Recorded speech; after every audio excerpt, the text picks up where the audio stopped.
أعوذ بالله السميع العليم من الشيطان الرجيم من حمزه ونفخه ونفسه. بسم الله الرحمن الرحيم. ربي يسر ولا تعسر وتمم بالخير. ربي زدني علما. وما لهم ألا يعذبهم الله وهم يصدون عن المسجد الحرام وما كانوا أولياءه إن أولياؤه إلا المتقون ولكن أكثرهم لا يعلمون. وما كان صلاتهم عند البيت إلا مقاعا وتصدية فذوقوا العذاب بما كنتم تكفرون. إن الذين كفروا ينفقون أموالهم ليصدوا عن سبيل الله فسينفقونها ثم تكون عليهم حسرة ثم يغلبون والذین کفروا الی جہنم یحشرون. یہ 3 آیات مبارکہ ہیں 34 سے 36 سورہ انفال 9واں سپارہ. انہیں کیا ہے کہ اللہ انہیں عذاب نہ کرے، وہ تو مسجد حرام سے روک رہے ہیں اور وہ اس کے اہل نہیں. اس کے اولیاء تو پرہیزگار ہی ہیں مگر ان میں اکثر کو علم نہیں ہے. اکثر کیا ہے؟ بے علم لوگ ہیں. اکثر جب بھی بات ہوتی ہے بے علم کی بات ہوتی ہے، جہل کی بات ہوتی ہے. اور کعبے کے پاس ان کی نماز نہیں مگر سیٹی تالی. ٹھیک ہے، سیٹیاں بجاتے ہیں اور تالیاں بجاتے ہیں. تو اب عذاب چکھو بدلہ اپنے کفر کا. بے شک کافر اپنے مال خرچ کرتے ہیں کہ اللہ کی راہ سے روکیں. تو اب انہیں کیا ہوگا؟ تو اب انہیں خرچ کریں گے پھر، لیکن وہ خرچ کرنا ان کے لیے پچھتاوا ہوگا، وہ ان پر پچھتاوا ہوں گے. ٹھیک ہے، کیوں کیا ایسا؟ پھر مغلوب کر دیے جائیں گے اور کافروں کا حشر جہنم کی طرف ہوگا. اس میں تو کوئی شک نہیں ہے کہ یہ آیات کفار مکہ کے لیے ہی نازل ہوئی تھی، لیکن یہ ہے کہ اگر ہم اپنے دور میں اپنے حالات حاضرہ پر غور کریں تو ہمارے حالات بھی کچھ ایسے ہی ہیں. اس کے علاوہ ایک چیز اور بھی ہے کہ بگاڑ اور فساد اور ماحول کی خرابی میں صرف اور صرف ہر دور میں ایک ہی وجہ ہوتی ہے، دوسری کوئی وجہ نہیں ہوتی. ایک ہی وجہ سے بہت ساری وجہیں بن جاتی ہیں، ایک ہی سبب سے بہت سارے اسباب بن جاتے ہیں، اور ابھی ہم اس پہ دیکھ بھی لیتے ہیں. تو یہ حالات حاضرہ کے مطابق بھی یہ آیات ہیں جو ہمارے حالات کی بھی عکاسی کر رہی ہیں. یہ آیات مبارکہ ہمارے دور کے جو لوگ ہیں ان کا بھی عکس پیش کر رہی ہیں کہ یہ آیات کیا ہیں. اللہ تعالیٰ نے یہاں فرمایا کہ اور اب ان کے لیے کون سی ایسی وجہ ہے کہ اللہ ان کو عذاب نہیں دے. ٹھیک ہے، اللہ ان کو عذاب نہ دے، ایسی کون سی چیز ہے کہ ان پر عذاب نہ ہو؟ نہیں، عذاب تو یعنی وہ خود مستحق ہو چکے ہیں عذاب کے. ٹھیک ہے، اتنے بڑے بڑے انہوں نے اللہ کو ناراض کرنے کے کارنامے انجام دیے ہیں تو وہ تو اب عذاب کے مستحق ہو چکے ہیں. اور یہاں پر اللہ تعالیٰ نے بہت ساری چیزیں بیان فرمائی ہیں ان کے عذاب کے مستحق ہونے کی. ٹھیک ہے، کچھ وجہیں دیکھ لیجئے کہ ایک تو یہ کہ انہوں نے مسلمانوں کو مسجد حرام میں داخلے سے روکا، اس پر پابندی لگا دی، رکاوٹیں کھڑی کر دی. سدا یا سدو سواد ہے یہاں پر، رکاوٹیں کھڑی کر دی، دیوار بنا دی، حائل ہو گئے، اپنی مرضی چلانے لگے. جس کو چاہتے ہیں اس کو خانہ کعبہ کے طواف کی اجازت دیتے ہیں اور جس کو چاہتے ہیں اجازت نہیں دیتے ہیں. اللہ کے گھر میں، اللہ کے حرم میں نماز پڑھنے سے بھی، ذکر اللہ کرنے سے بھی روکتے ہیں کہ اگر اللہ کے بندے نوافل ادا کرنا چاہیں تو اس سے بھی روکتے ہیں، اور وہاں پر بیٹھ کر ذکر و اذکار کرنا چاہیں تو اس سے بھی روکتے ہیں. تو حالانکہ بات یہ ہے کہ وہ اس گھر کے، یہ حرم کے متولی بھی نہیں ہیں. ٹھیک ہے، اس کے متولی وہ نہیں ہیں، لیکن زبردستی مسلط ہو گئے ہیں، زبردستی اس کے متولی بن گئے ہیں. تو یہ دوسری وجہ اللہ نے بیان فرمائی کہ دوسری وجہ یہ ہے کہ زبردستی مسجد حرام کے مالک اور متولی بنے بیٹھے ہیں. ٹھیک ہے، نگران کہہ لیں آپ، متولی کے نگران، ایڈمنسٹریٹر بیٹھے بن گئے ہیں وہ. ٹھیک ہے، خود بخود از خود بن گئے ہیں. از خود کا ہم تمہارے بادشاہ ہیں. ٹھیک ہے، تم کو اچھے لگتے ہیں نہیں اچھے لگتے ہیں، اہل ہیں نہیں ہیں، لیکن ہم تمہارے بادشاہ ہیں. ٹھیک ہے، ہم جو کہیں گے ہماری بات مانو. حالانکہ وہ نہیں ہے، اس کے اہل بھی نہیں ہے، لائق بھی نہیں ہے. تو ترجمہ ہے نا، دیکھیں، وما کانوا اولیاء، وہ اس کے اہل نہیں ہیں، اس کے اولیاء نہیں ہیں، نہ ہی وہ ہو سکتے ہیں. جو ان کی حرکات ہیں ابھی وہ فی الحال بالکل بھی نہیں ہو سکتے، لیکن ہیں. ٹھیک ہے، اچھا اس کے اولیاء ہیں کون، اس کے متولی کون ہیں، اس کے ایڈمنسٹریٹر کون ہیں، یہاں اللہ نے بتا دیا کہ وہ متقی لوگ ہیں، الا المتقون، جو متقی ہیں سب سے پہلے وہ موحد ہیں کہ وہ ایک اللہ کو مانتے ہیں، ایک اللہ کی عبادت کرتے ہیں، ایک اللہ سے دعا کرتے ہیں، ایک اللہ سے لو لگاتے ہیں، ٹھیک ہے، ادھر ادھر نہیں بھٹکتے، ٹھیک ہے، اپنی پوری انہوں نے جہد جو ہے کدھر رکھی ہوئی ہے، اللہ کی طرف رکھی ہے، اور کسی طرف ان کی نہیں ہے، کوئی توجہ کسی اور طرف ان کی نہیں ہے۔ وہی اس بات کے حقدار ہیں کہ مساجد ہو یا بیت اللہ ہو، حرم ہو، وہی اس کے اولیاء ہیں، اور انہی کا یہ حق ہے جو موحدین بھی ہوں اور متقی بھی ہوں۔ اس آیت میں ایک بات بڑی قابل غور ہے کہ یہاں پر بات کیا اللہ نے بیان کی کہ وہ جانتے نہیں ہیں نا، ان کو معلوم نہیں ہے نا، یعلمون، لا کیا نفی آ گئی، یعلمون وہ جانتے ہیں، لا یعلمون وہ نہیں جانتے ہیں، تو اکثر ان میں ایسے ہیں کہ لا علم ہیں، ٹھیک ہے، بے علم ہیں، بے سمجھ ہیں، ان کو یہ بات پتہ نہیں ہے۔ تو اب یہاں دیکھیے کہ ان کے نہ پتہ ہونے کی وجہ سے، ان کو معلوم نہ ہونے کی وجہ سے، ان کے علم کی نفی کی وجہ سے ان کو کوئی ایکسیپشن نہیں دی گئی، ان کو یہ دیکھیے آپ، کوئی استثناء ان کو حاصل نہیں ہوئی کہ وہ جانتے نہیں ہیں، نہیں جانتے تو جانو، نہیں معلوم تو معلوم کرو، بے علم ہو تو علم سیکھو، ٹھیک ہے، تو یہ کوئی عذر نہیں ہے کہ معلوم نہیں تھا، مجھے پتہ نہیں تھا، اس لیے میں نے زہر کھایا تو مجھے زہر جو ہے وہ اثر نہیں کرنا چاہیے، زہر کے ذریعے سے میں مرنا نہیں چاہتا کیونکہ مجھے تو پتہ نہیں تھا، میں نے بغیر جانے زہر کھایا ہے، تو ایسا کچھ نہیں ہے، ٹھیک ہے، زہر کو اپنا کام کرنا ہے وہ کرے گا، تو یہاں اصول نہیں بدلتا، ان کو معلوم نہیں ہے تو معلوم کرو، نہیں پتہ ہے تو پتہ کرو، تو اللہ تعالیٰ نے بتایا کہ ان کو معلوم نہیں تھا۔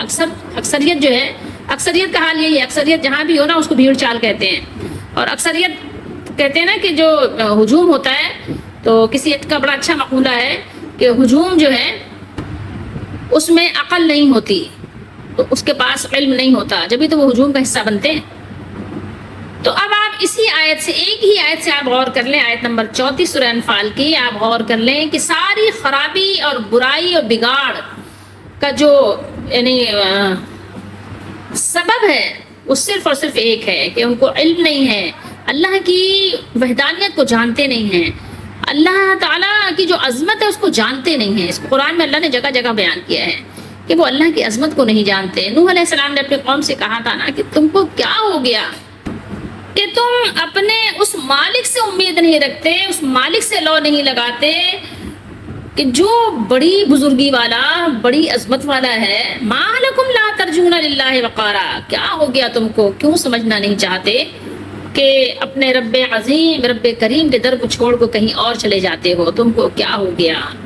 اسی طریقے سے اللہ تعالیٰ نے بھی بندوں سے کہا ما غرکا بربک الکریم، کیا ہوا تم کو، اپنے یعنی کریم رب کو چھوڑ دیا تم نے، یا ایھا الناس، اے لوگو تم نے اپنے کریم رب سے منہ موڑ لیا۔ ان آیات مبارکہ سے اللہ نے کفار مکہ کو تو بیدار کیا تھا، ان کو جگانا چاہا تھا، لیکن ہمیں بھی بیدار کیا جا رہا ہے، ہمیں بھی جگایا جا رہا ہے اگر ہم جاگنا چاہیں تو۔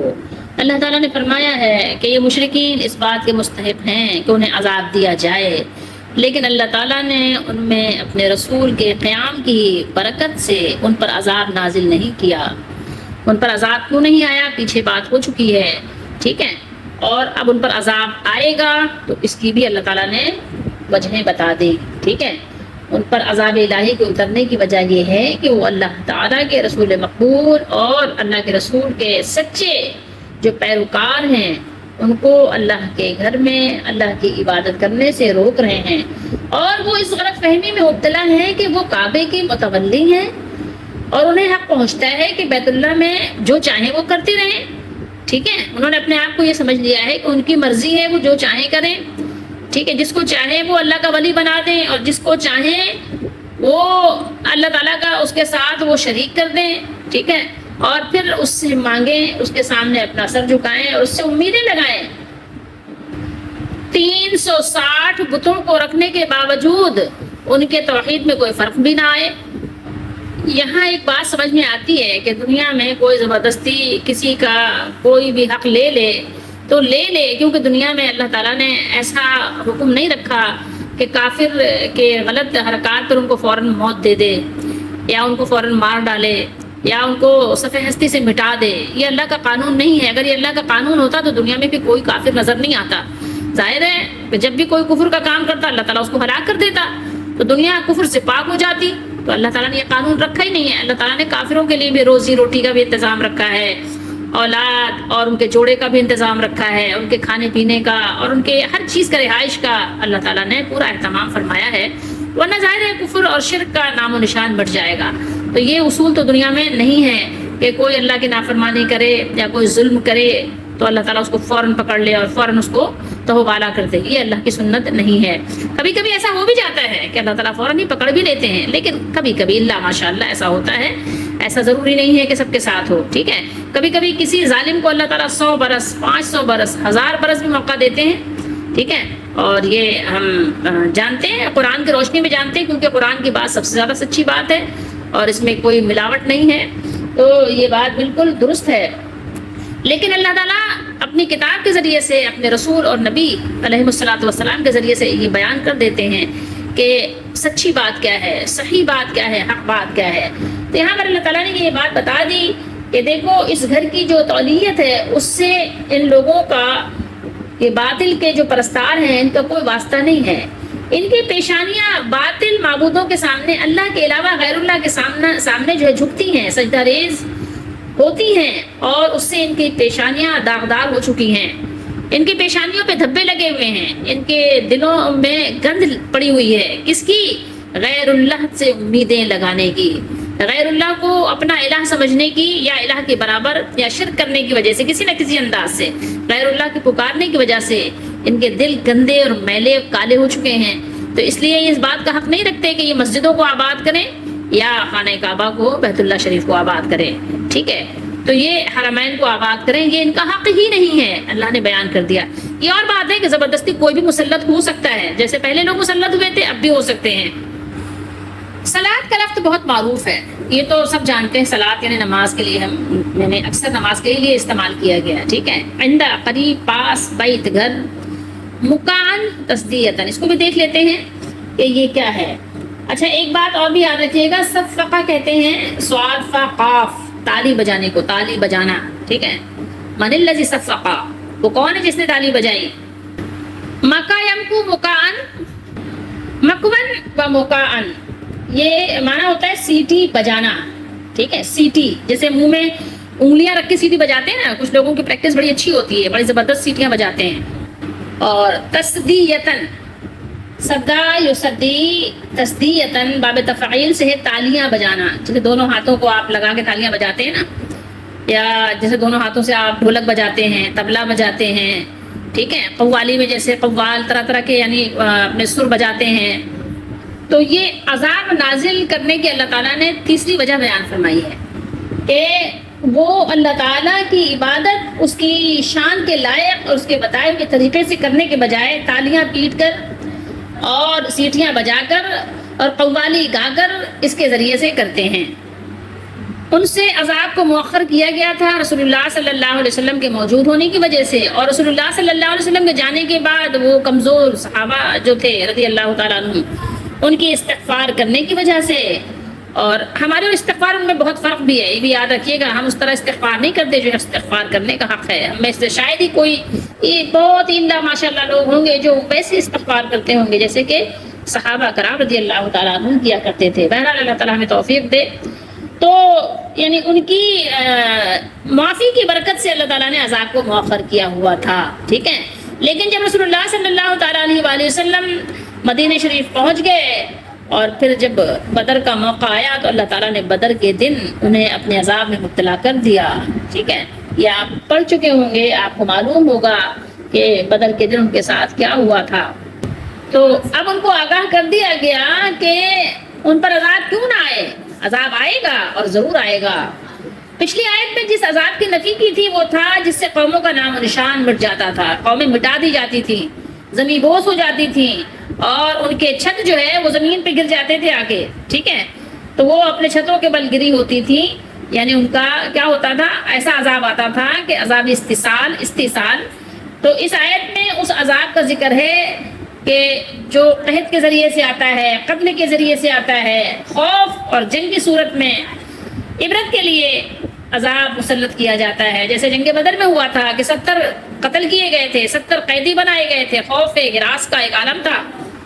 جو بچ رہے تھے بدر کے دن ان پر بھی ظاہر ہے ایک غصہ بھی طاری تھا، ایک لرزہ بھی طاری تھا، بہت کچھ ان کے ساتھ بھی تھا، آپ اندازہ لگا سکتے ہیں۔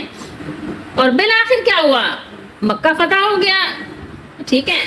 مکے کی یعنی جو فتح مکہ کی صورت میں اہل مکہ سب مغلوب ہو گئے اور سب اسلام کا حصہ بن گئے، تو ان کے پاس بچا کیا؟ کچھ بھی نہیں۔ جو مر گئے وہ مر گئے، جو مارے گئے وہ مارے گئے، جو بچ گئے وہ آخر کار اسلام میں داخل ہو گئے، ان کو داخل ہی ہونا پڑا۔ یہ سب کچھ ان کے ساتھ کیوں ہوا؟ اس لیے کہ انہوں نے حق کو مانا نہیں، ٹھیک ہے، حق کو جانا نہیں، حق کو پہچانا نہیں، اس کے لیے انہوں نے کوئی کوشش کی نہیں، اور انہوں نے اللہ کے گھر میں کعبے کے پاس عین حرم میں تالیاں پیٹنے اور سیٹیاں بجانے اور اسے اپنی نماز سمجھنے لگ گئے، ٹھیک ہے، اللہ کی عبادت اور اس کے قرب کا ذریعہ سمجھنے لگ گئے کہ اللہ کے قرب کا ذریعہ ہے۔ کیسے؟ اس کو آپ اس طرح سمجھیے گا، بھی میں بتاتی ہوں آپ کو۔ مشرکین جو تھے وہ بیت اللہ شریف کا کھلا ڈلا یعنی آپ کہہ لیں کہ بغیر لباس کے طواف کرتے تھے۔ اسی طرح طواف کے دوران وہ انگلیاں منہ میں ڈال کر سیٹیاں اور ہاتھوں سے تالیاں بجاتے اور اس کو وہ عبادت سمجھتے تھے، اس کو بھی وہ عبادت اور نیکی تصور کرتے تھے۔ جس طرح آج بھی اگر آپ غور کریں، آپ سوچیں گے کیا تالیاں بجانا کون سی نماز ہے یا سیٹیاں بجانا کون سی نماز ہے؟ ہمارے ذہنوں میں تو فوراً خیال آتا ہے نا، تھوڑی سی بھی اگر عقل کی کوئی رمق باقی ہے دماغ میں، ہمارا گودا اگر کچھ بھی کام کر رہا ہے تو فوراً یہ بات ذہن میں آتی ہے کہ سیٹیاں بجانا کون سی نماز ہے، تالیاں بجانا کون سی نماز ہے، ہم یہ فوراً سمجھ جائیں گے نا۔ لیکن یہ ہے کہ آپ کو تعجب ہوگا، شاید ہو، اور شاید آپ کے علم میں یہ بات ہو کہ بہت سے آج بھی صوفی کہے جانے والے لوگ، جن کو صوفی کا نام دیا گیا ہے، صوفیہ، ٹھیک ہے، آج بھی وہ جاہل صوفی مسجدوں اور آستانوں میں رقص کرتے ہیں، ڈھول پیٹتے اور پٹواتے ہیں اور دھمالے ڈالتے ہیں اور کہتے ہیں یہی ہماری نماز اور عبادت ہے۔ ناچ ناچ کر ہم اپنے یار، نعوذ باللہ، یار کس کو کہتے ہیں؟ اللہ کو، نعوذ باللہ استغفر اللہ، ہم اپنے یار اللہ کو منا لیں گے، ٹھیک ہے، نعوذ باللہ من ہذہ الخرافات۔ ہمیں معلوم ہونا چاہیے اور جاننا بھی چاہیے، اور جاننا ہمارے لیے ضروری بھی ہے، اور اپنے بچوں کو بھی اس بات کی اویئرنیس دینی چاہیے ہمیں کہ آج کے اس دور میں بھی آپ کو معلوم ہوگا کہ بہت سے ایسے صوفی ہیں جو کہتے ہیں کہ ہم کہاں عرش پر مصلی بچھاتے ہیں، عرش پر نماز پڑھتے ہیں۔ اس طرح کہ آپ کے پاس ہو سکتا ہے پوسٹیں بھی آتی ہوں، ہو سکتا ہے کبھی آپ کے پاس کوئی بھولی بھٹکی کوئی ویڈیو بھی آ جائے، آپ دیکھ لیں کہ لوگ کہتے ہیں کہ ہم عرش پر مصلی بچھاتے ہیں، ہماری نماز عرش پر ہوتی ہے، نعوذ باللہ۔ کبھی تو ایسا ہے کہ عرش کو بھی نہیں مانتے اور کبھی ایسا ہے کہ عرش پہ نماز پڑھ کے بھی آ جاتے ہیں۔ اور یہی نام نہاد جو یعنی جاہل صوفیہ ہیں، انہیں صوفیہ کے دیکھا یعنی صوفی صاحب جن کو آپ کہتے ہیں، صوفی کی یعنی جمع صوفیہ ہے۔ اسلام میں دیکھیں اس کی کوئی صوفیہ کی کوئی گنجائش نہیں ہے، نہ ہی کوئی ان کا وجود ہے، یہ سب پتہ نہیں بعد کی پیداوار ہے، اور یہ برل بہت ان کی بھرمار بھی ہے۔ تو یہ بہت افسوس کی بات ہے کہ اب بہت سے لوگوں نے جو کلمہ پڑھتے ہیں کہتے ہیں مسلمان ہیں، ان لوگوں کی دیکھا انہوں نے بھی کیا کیا، نمازیں بھی چھوڑ دی، اور قرآن کو تو خیر چھوڑا ہی ہوا ہے، اور بہت سارے ایسے جو کہنا چاہیے خرافاتی اور عاشق اور معشوق والا اشعار۔ جب کسی نے کبھی قوالیوں کی محفل اٹینڈ کی ہو تو اس کو معلوم ہوگا کہ جو یہ عاشقی معاشقی والے اشعار ہیں، اور وہاں پہ سیٹیاں کیسی بجتی ہیں اور تالیاں کیسی بجتی ہیں، اور کیسے ایک شور و غل کا ایک ماحول ہوتا ہے، اور اس سارے مجموعے کو ملا کر وہ کیا کہتے ہیں؟ قوالی، ٹھیک ہے، اور قوالی کو کیا کہتے ہیں؟ طریقت اور معرفت کا نام دیتے ہیں، اور طریقت اور معرفت کا نام دے کر اس کو روح کی غذا قرار دیتے ہیں کہ یہ روح کی غذا ہے، نعوذ باللہ۔ بے شمار لوگ اس کو سمجھتے ہیں کہ قرب الہی کا ذریعہ ہے، اور اسے تصوف کا اہم رکن قرار دے کر صرف سیٹیوں اور تالیوں ہی پر اکتفا نہیں کرتے، بلکہ باقاعدہ مرشد کے ارد گرد طواف اور رقص کر کے اسے اپنی نماز سمجھتے ہیں، اور برملا کہتے ہیں۔ ان کی کتابیں آپ پڑھ سکتے ہیں، ان کی کتابوں میں لکھا ہوا ہے، آپ کو فارسی میں یہ کتابیں کثیر تعداد میں ملیں گی، لیکن اردو میں بھی کم نہیں ہیں۔ نماز عابدہ سجدہ سجود است، نماز عاشقہ کلی وجود است، نعوذ باللہ۔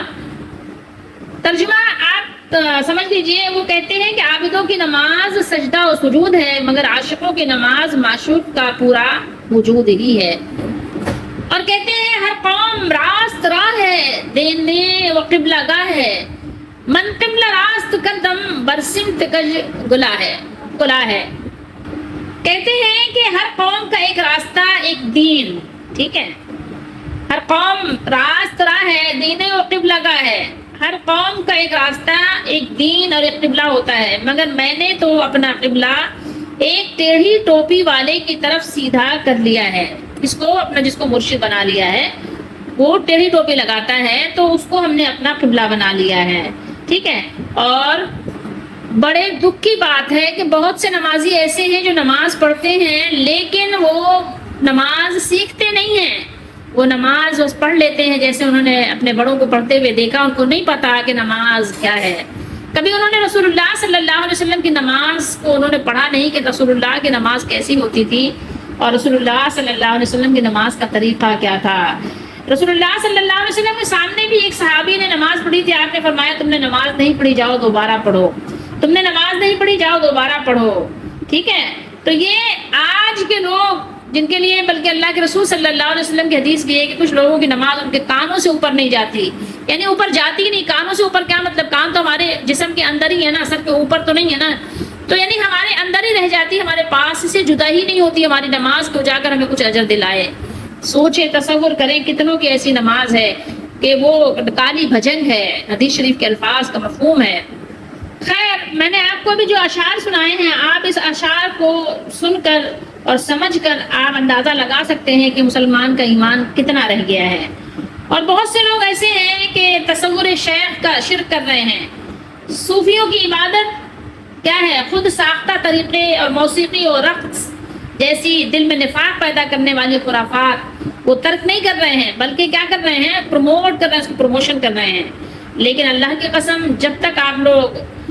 جب تک کلمہ پڑھنے والے تصور شیخ کا شرک اور صوفیوں کی عبادت کے یہ خود ساختہ طریقے اور موسیقی اور رقص جیسی دل میں نفاق پیدا کرنے والے خرافات ترک نہیں کریں گے اور ترک نہیں کرتے، اور رسول اللہ صلی اللہ علیہ وسلم کے بتائے ہوئے طریقے کے مطابق ارکان اسلام اور ایمان کی پابندی نہیں کریں گے، کچھ بھی حاصل نہیں ہوگا. خصوصاً رسول اللہ صلی اللہ علیہ وسلم کے لائے ہوئے دین، اللہ کے بھیجے ہوئے دین کے مشن کو آگے نہیں بڑھاتے، کبھی بھی دنیا میں یہ ترقی نہیں کر سکتے، بلکہ یہ دنیا میں سر نہیں اٹھا سکتے. ہمیشہ ذلت و خواری ہی ان پر مسلط رہے گی اور ہم ہمیشہ ذلیل ہی ہوتے رہیں گے. اور مرنے کے بعد کیا ہے؟ اللہ کی ناراضگی اور جہنم مقدر بنے گی. تو آج ہی توبہ کریں اللہ سے، اور توبہ کرنے کے بعد تمام خرافات یہ چھوڑ دیں. اور یہ جو صوفیہ اور صوفیوں کے گروہ کے جو آپ بہت زیادہ عاشق ہیں اور متلاشی ہیں، ان سے فوراً توبہ کر کے تائب ہو کر الگ ہو جائیں. تو بعین ہی یہی حال کفار مکہ کا تھا کہ ظاہر ہے وہ بھی شرک کرتے تھے اور انہوں نے اسی طرح کی اپنی کچھ نمازیں انہوں نے بنا لی تھی. ورنہ نماز تو ظاہر ہے، نماز کا طریقہ تو عیسیٰ علیہ السلام کی جو شریعت تھی اس میں بھی تھا. تو نماز تو ہر امت میں رہی ہے، روزے بھی ہر امت میں رہے ہیں. تو بعد والے طریقے بدل دیتے ہیں اور اس میں شرک جو ہے ایڈ کر لیتے ہیں، شامل کر لیتے ہیں. تو یہاں پر اللہ تعالیٰ نے پھر آگے فرمایا کہ فذوقوا، ذائقہ اردو میں بولتے ہیں نا، ذائقہ یذوق، فذوقوا، سو تم چکھو، مزے لو، اس کا ذائقہ لو، ٹھیک ہے، جو عذاب تم کو دیا جا رہا ہے. اور وجہ کیا ہے؟ یہ سب صرف ایک ہی وجہ ہے، تمہارا کفر، تمہارا شرک، ٹھیک ہے. اس کی کوئی بھی صورت ہو سکتی ہے، کفر کی بھی کوئی بھی صورت اور شکل ہو سکتی ہے، اور شرک کی بھی کوئی بھی صورت اور شکل ہو سکتی ہے. کفر اور شرک ایک ہی شکل کے نہیں ہوتے، ایک ہی صورت میں نہیں ہوتے، ایک ہی طور پر نہیں ہوتے. ان کی صورتیں بدلتی رہتی ہیں، ان کی شکلیں تبدیل ہوتی رہتی ہیں. آپ نے دیکھا ہوگا کہ رات بھر قوالیوں کے رقص و سرور کی محفلیں ہوتی ہیں، اس میں کوئی گر رہا ہے، کسی کو حال آ رہا ہے. کسی کو حال آ رہا ہو نا تو اس کو آپ ایسا کریں کہ کسی دیوار وغیرہ پہ بٹھا دیا کریں، ٹھیک ہے، پھر شاید اس کا حال کنٹرول ہو جائے. کہتے ہیں حال آ رہا ہے اس کو، ٹھیک ہے، پتہ نہیں کون سا حال آتا ہے. بہرحال تو مطلب کسی ایسی جگہ آپ ٹینک کا ڈھکن کھول دیں، ٹھیک ہے، کسی کا حال آنا شروع، آپ ٹینک کا ڈھکن کھول دیں، پھر اگلے بندے کو حال نہیں آئے گا.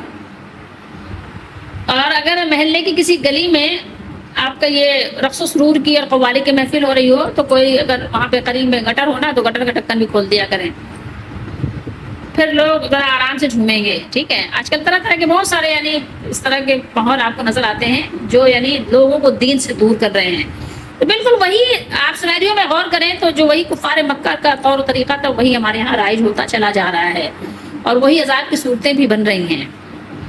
اور اپنے کہیں غلط کاموں کو عبادت بھی سمجھتے ہیں، قوالیاں گا رہے ہیں اور جھوم رہے ہیں، ادھر سے ادھر گر رہے ہیں، ایک دوسرے پہ لوٹ پوٹ ہو رہے ہیں، ایک دوسرے کا پاؤں چوم رہے ہیں، ٹھیک ہے، اور ڈانس کر رہے ہیں، رقص کر رہے ہیں، اور اس کو سمجھ رہے ہیں کہ بہت یہ صوفیانہ پتہ نہیں عبادت کر لی انہوں نے، کوئی صوفیانہ عاشقانہ عبادت کر لی جو عام بندہ جانتا ہی نہیں ہے، ٹھیک ہے، اس کو نیکی بھی سمجھ رہے ہیں، ثواب بھی سمجھ رہے ہیں۔ اسی طریقے سے شرکی اشعار کی بھرمار ہے، شرکی اشعار پڑھ رہے ہیں اور کہہ رہے ہیں کہ بس جناب ثواب ہی ثواب کما رہے ہیں، کتنا ثواب انہوں نے اکٹھا کر لیا، بس اجر کا ذخیرہ انہوں نے کیا ایک پورا کہنا چاہیے کہ پہاڑیوں کے انہوں نے اجر کے پہاڑوں کے ڈھیر لگا دیے انہوں نے، سمجھ لو۔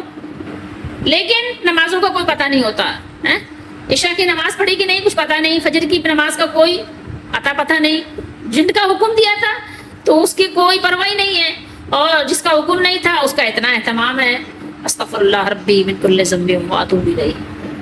طرح طرح کے شور و شغب اور لا یعنی لہو لعب کے سوا اب ان کے پاس نہ کچھ ہے اور نہ کچھ ان کے پاس رہ جائے گا اگر یہی حال رہا تو، نہ ہی تو ان میں ذکر الہی کا کچھ کہیں پہ کوئی جز نیاز نظر آتی ہے کہ ہاں اپنے مالک کا کوئی ڈر ہے، کوئی خوف ہے، ٹھیک ہے، نہ ہی کوئی عبادت کی روح سے ان کا کوئی واسطہ رہ گیا ہے، بس ایک زندگی ہے جیسے چوپایوں کی طرح گزر رہی ہے سو گزر رہی ہے۔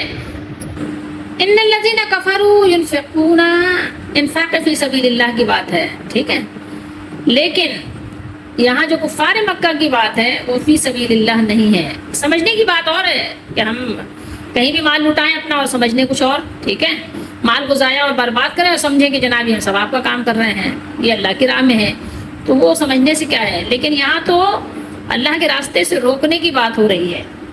تو یہ روکنا کس طرح سے تھا، عن سبیل اللہ، ٹھیک ہے، لیسدو صدا یسدو، ٹھیک ہے، عن سبیل اللہ، ٹھیک ہے۔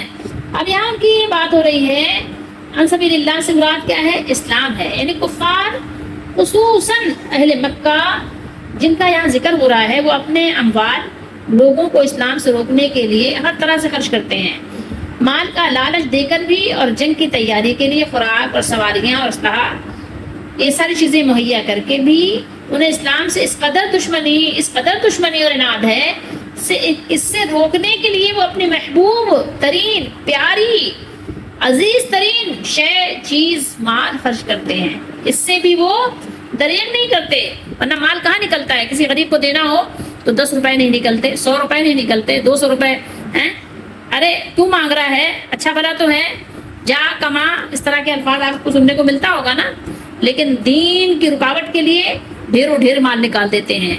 کوئی آپ اگر ان سے کہیں تو اس کنٹریبیوشن میں وہ اچھا خاصا مال آپ کو دے دیں گے، بڑے بڑے چیک دے دیتے ہیں لوگ، ٹھیک ٹھاک کنٹریبیوٹ کرتے ہیں، تو آپ غور کریں گے تو آپ کو کوئی دور جانے کی ضرورت نہیں ہے، اپنے حالات میں اپنے ماحول میں اس چیز کو آپ معلوم کر لیں گے۔ تو اللہ تعالیٰ نے ہمیں پہلے ہی خبردار کر دیا کہ آئندہ بھی یہ مسلمانوں کے خلاف کوئی کارروائی کریں گے انہیں اسی طرح ناکامی اور حسرت کا سامنا کرنا پڑے گا جس طرح اب بدر میں ان کا حشر ہوا ہے۔ اس کے بعد جنگ احد اور خندق میں بھی انہیں ناکامی کے ساتھ لوٹنا پڑا، نہ مدینے پر قبضہ کر سکے، نہ مال غنیمت حاصل کر سکے، اور نہ ہی کسی کو لونڈی اور غلام بنا سکے، اور آخرت میں ان کافروں کا انجام یہ ہے کہ وہ جہنم میں دھکیل کر اکٹھے کیے جائیں گے۔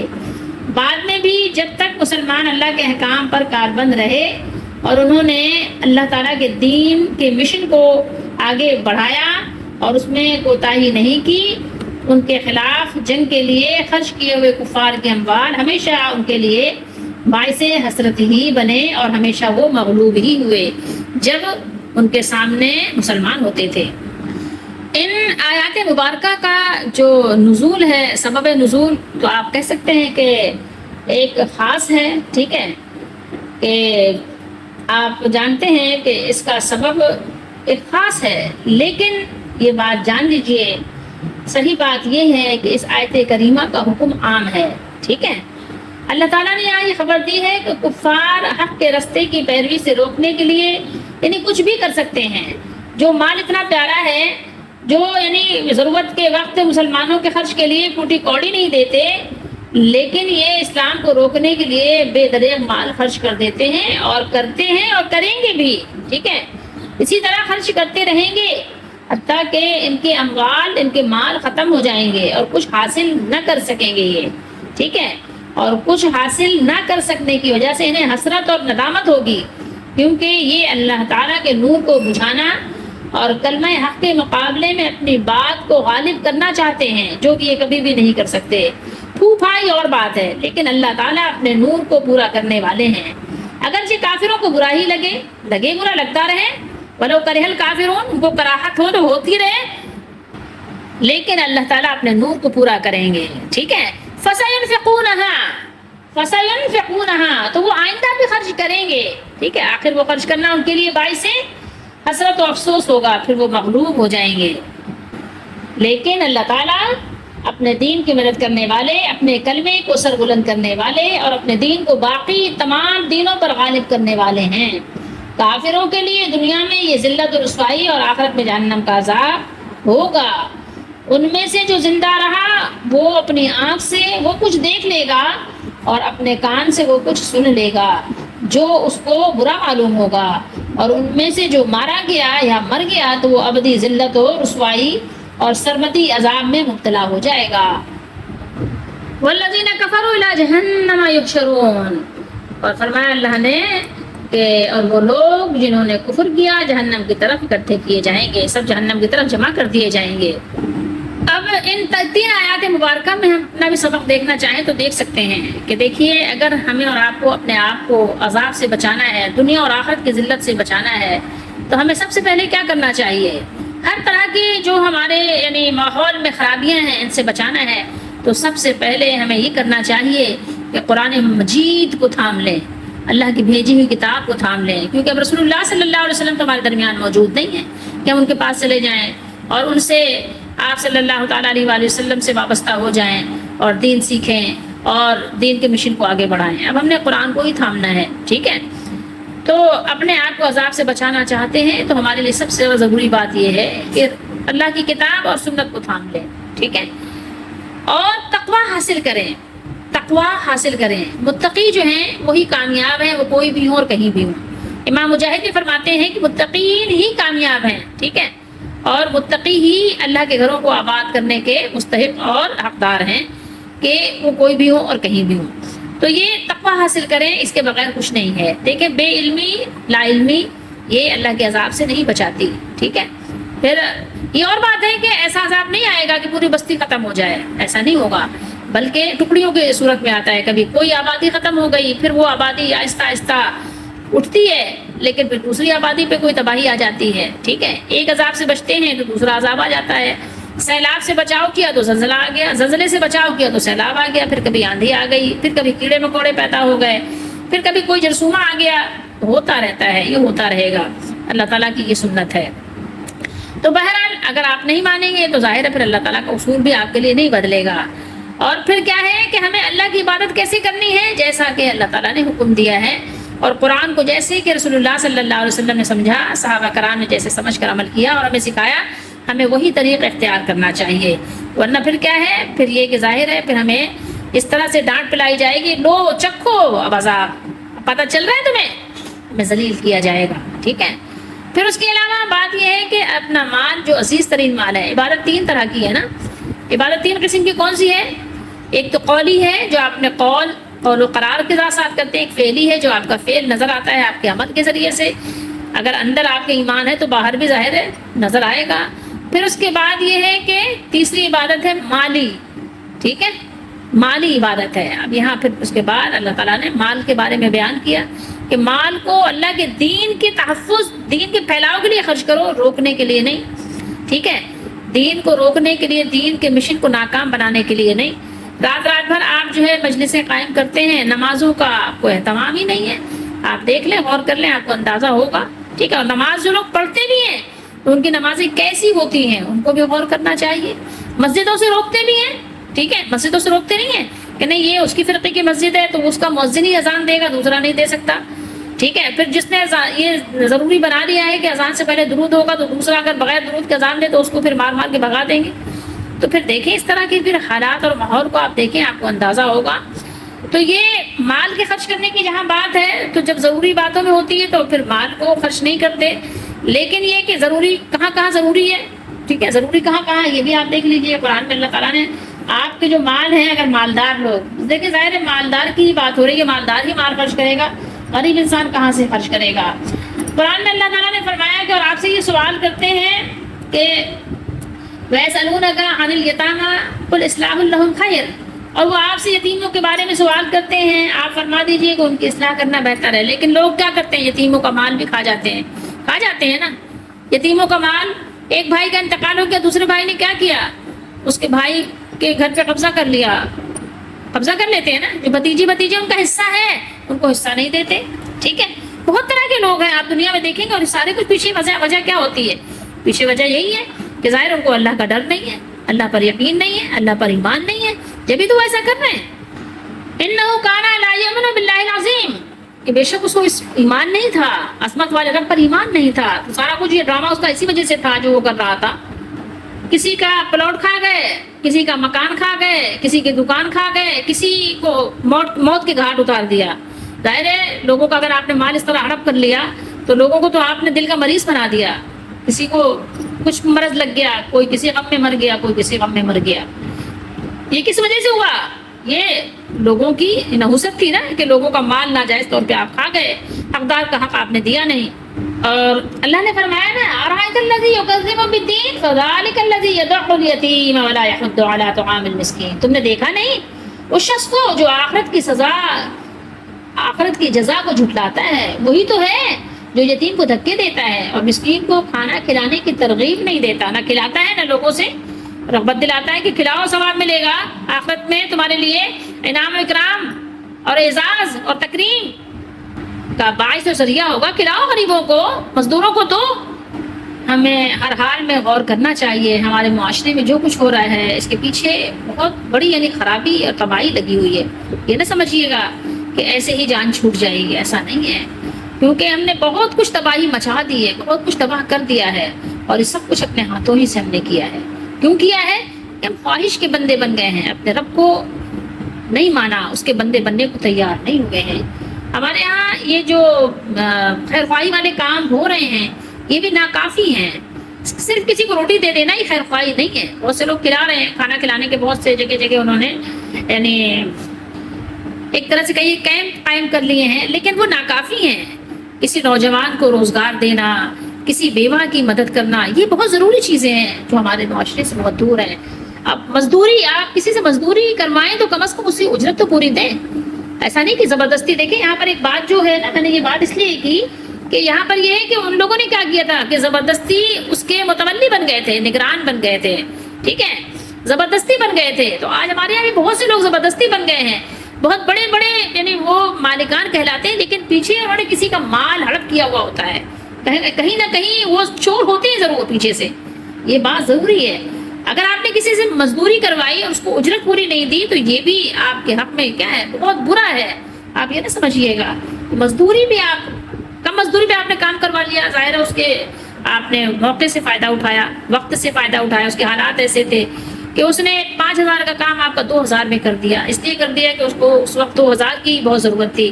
اس نے کہا کوئی بات نہیں، چلو 2000 تو ملیں گے میرے بچوں کو، لیکن آپ نے یہ نہیں دیکھا کہ ایک بندے کو میں نے پورے مہینے کام پہ لگایا، میں اس کو 40,000 روپے دیتا ہوں، اور آپ عمرہ بھی کر رہے ہیں، آپ حج بھی کر رہے ہیں، آپ بظاہر زکوٰۃ بھی نکال رہے ہیں۔ بھائی آپ یہی زکوٰۃ اپنے انہی ملازمین کو دے دو کہ جو نوجوان 40,000 50,000 60,000 تنخواہ پہ آپ کے یہاں کام کر رہا ہے، اس کو پتا ہے بچتا کیا ہے پیچھے؟ معلوم کیا آپ نے کبھی اس کا اپنا گھر ہے یا کرائے کا گھر ہے؟ کبھی معلوم کیا کہ اس کے بچے بھی کبھی گوشت کھاتے، کبھی دودھ پی پاتے کہ نہیں؟ یہ حالات حاضرہ پر میں یہ کسی ایک کے لیے نہیں، سب کے لیے ہے۔ یہ جو صوفیہ ناچ رہے ہیں ان کے لیے بھی ہے، جو اپنے رب کو جو راضی کرنے کے جو طریقے بنائے ان کے لیے بھی ہے، ٹھیک ہے۔ تو مزدور کی جو جائز ضروریات ہیں وہ بھی آپ کو پورا کرنا چاہیے، اس سے آپ کو غافل نہیں ہونا چاہیے۔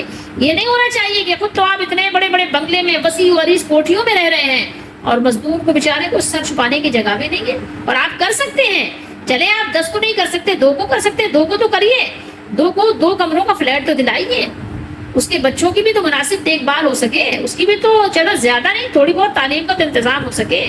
آپ اتنی اجرت تو دیں، سوچیں تھوڑی دیر کے لیے، غور کریں، ٹھیک ہے، کہ وہ اپنی آسانی سے گزر بسر تو کر سکے۔ اگر آپ بڑی بڑی گاڑیوں میں چل رہے ہیں تو وہ بیچارہ کم از کم چنچی میں اور بس میں سفر تو کرنے کے لائق ہے، اس کا تو کرایہ افورڈ کر سکے۔ آپ کبھی یہ سوچتے نہیں سوچتے؟ کیوں نہیں سوچتے؟ کیوں نہیں سوچتے؟ نہیں سوچتے تو سوچیں، یہ آیات ہمیں بھی یہ درس عبرت بھی دے رہی ہیں۔ اسلام نے تو احسان کا حکم دیا، اور آپ تو کیا کہتے ہیں، احسان تو دور کی بات ہے، آپ کسی کے ساتھ احسان کیا کریں، آپ تو پوری اجرت ہی نہیں دے رہے، ٹھیک ہے؟ آپ صدقے کے بکرے بانٹ رہے ہیں، آپ صدقے کے لیے آپ چندے دے رہے ہیں، آپ عمرے پہ جا رہے ہیں، بار بار آپ حج کر رہے ہیں، ٹھیک ہے؟ اور آٹے میں نمک کی طرح ذرا سا صدقہ کر دیتے ہیں، اسی کو آپ سمجھتے ہیں کہ آپ نے بہت کچھ کر لیا۔ یہ عدل انصاف نہیں ہے۔ دیکھیے ایسا نہیں ہے، آپ کے کہنے سے اللہ تعالیٰ اپنے قانون کو نہیں بدلیں گے۔ آپ سمجھیں کہ میں بہت نیک ہوں، میں اس بات کا حقدار ہوں، نہیں، آپ کے سمجھنے سے کیا ہوتا ہے، اللہ کے دربار میں آپ نہیں ہوں گے۔ ان آیات کو پڑھ کر آپ غور کریں اپنے اوپر، ایسے پڑھ کے گزرے نہیں۔ آپ کو ایک حدیث شریف سنا دیتے ہیں، بخاری شریف ہے 2270 ہے، اور یہ ہے کتاب فی الاجارہ ہی ہے، ٹھیک ہے؟ اجارات کی ہی بیان میں ہے، مزدوروں کے مسائل کا بیان یہاں پر ہے کہ ان کی آپ اجرت پوری دیتے ہیں کہ نہیں دیتے ہیں۔ تو اگر آپ نے کسی کے موقع سے فائدہ اٹھایا تو دیکھ لیجئے کہ رسول اللہ صلی اللہ علیہ وسلم نے کیا بیان فرمایا ہے۔ قال اللہ ثلاثۃ انا خصمہم یوم القیامہ۔ دیکھیے 3 باتیں رسول اللہ صلی اللہ علیہ وسلم نے بیان کی ہیں۔ اللہ تعالیٰ خود، اب آپ غور کیجئے، بہت سارے مقام پر رسول اللہ صلی اللہ علیہ وسلم نے اپنے لیے بھی اس طرح کی باتیں بیان فرمائی ہیں کہ آپ صلی اللہ علیہ وسلم خود اللہ تعالیٰ کی بارگاہ میں، کچھ لوگ ایسے ہیں جن سے آپ جھگڑیں گے اللہ تعالیٰ کی بارگاہ میں، آپ کیا سمجھ سکتے ہیں کہ آپ جیت جائیں گے کیا رسول اللہ صلی اللہ علیہ وسلم سے یا اللہ تعالیٰ سے؟ نعوذ باللہ، کیا ذہن بنایا ہوا ہے آپ نے؟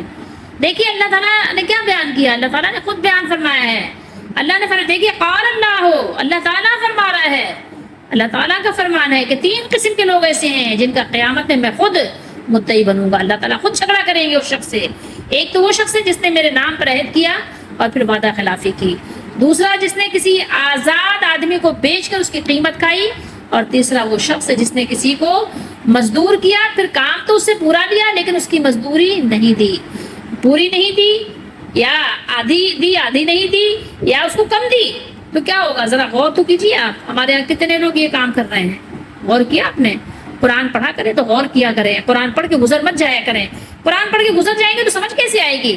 یا قرآن صرف فاتحے کے لیے پڑھیں گے تو کیسے سمجھ آئے گی؟ یا قرآن صرف آپ سویم اور تیجے کے لیے 40ویں کے لیے پڑھیں گے تو کیسے سمجھ آئے گی؟ یا قرآن آپ صرف میت پہ پڑھیں گے تو کیسے سمجھ آئے گی؟ قرآن آپ سمجھنے کے لیے، عمل کرنے کے لیے پڑھیں گے تو قرآن ضرور سمجھ آئے گا آپ کو۔ اللہ تعالیٰ آپ سب کو سمجھنے کی توفیق دے، اور سمجھنے کی توفیق ملتی ہے اس کو جو سمجھنا چاہتے ہیں۔ تو دیکھیں، میں اس بات کے قائل ہوں کہ آپ صدقہ بعد میں دیں، جو آپ نے مزدوروں کو دیا آپ کو اس صدقے سے زیادہ اس کا ثواب ملے گا۔ آپ ان کی اجرت پوری دیں، بلکہ ان کو بڑھا کر دیں، ان کے ساتھ احسان کریں۔ الدین النصیحہ، دین پوری کی پوری کیا ہے؟ نصیحت ہے۔ حدیث شریف میں موجود ہے، اسی کتاب میں بخاری میں موجود ہے، الدین النصیحہ، دین پوری کے پورے خیر خواہی ہے۔ اللہ تعالیٰ ہم سب کو خیر خواہی کرنے والا بنائے۔